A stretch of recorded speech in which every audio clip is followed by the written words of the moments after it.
Nós temos que entender, o Espírito Santo tem um contexto, porque não tem perfeito para pregar não, mano. Assim na terra, assim homem não tem não. Não tem como não. Se a gente for realmente olhar todo detalhe de alguém falando, etc. É claro que numa escola bíblica, se a gente bater num papo, trocando, a gente pode mencionar uma coisa ou outra para edificação, mas assim, querer discutir a mensagem em si, porque a mensagem é do Espírito Santo. O Espírito Santo vai dando entendimento à pessoa de acordo com a realidade dela. Às vezes a nossa realidade é diferente.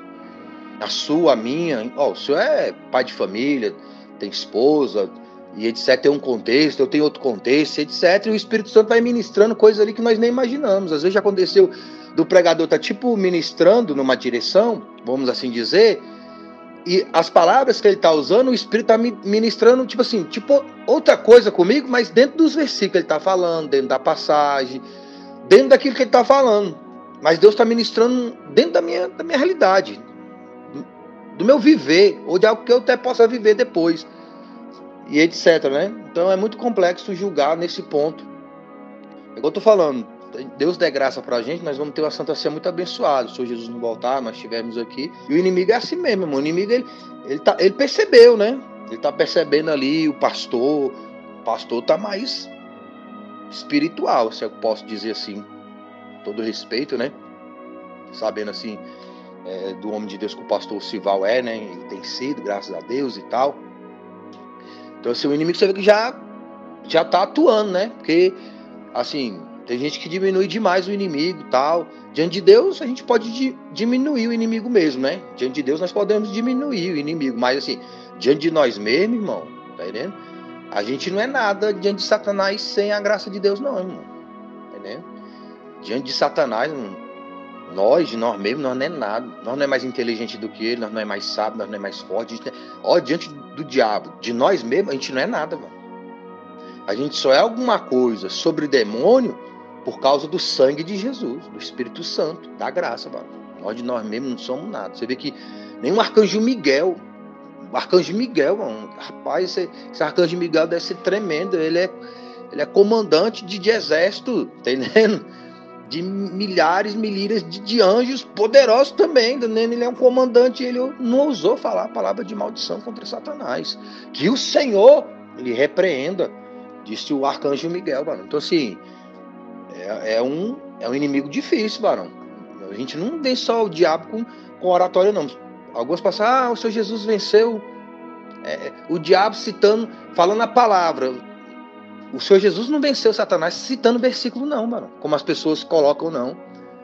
O Senhor Jesus estava em jejum e em oração, mano. Então ele não estava só citando o versículo do Senhor Jesus. Ele estava vivendo os versículos. Ele estava vivendo a palavra. Foi por isso que ele conseguiu vencer Satanás ali na tentação, mano. Citar versículo é uma coisa. Viver o versículo, a passagem, etc. é outra coisa. É isso que vence. Não é ficar com oratória e etc. Não. Com Deus, ó, tudo de bom. Qualquer coisa, eis-me aqui.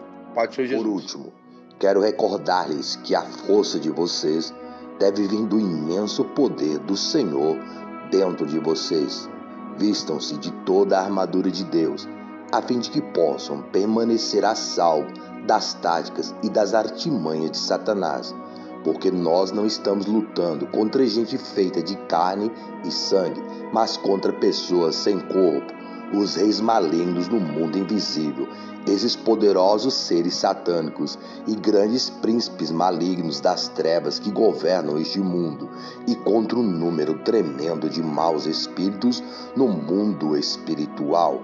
Portanto, usem cada peça da armadura de Deus para resistir ao inimigo sempre que ele atacar, e, quando tudo estiver acabado, vocês ainda estejam de pé. Mas, para fazer isso, vocês necessitam do cinturão forte da verdade e da couraça da aprovação de Deus. Calcem sapatos que possam fazê-los andar depressa ao pregarem a boa nova da paz com Deus. Em cada batalha, vocês precisarão da fé como escudo para deter as flechas ardentes disparadas por Satanás contra vocês. E precisarão do capacete da salvação e da espada do Espírito, que é a palavra de Deus. Orem o tempo todo, peçam a Deus qualquer coisa que esteja de acordo com os desejos do Espírito Santo.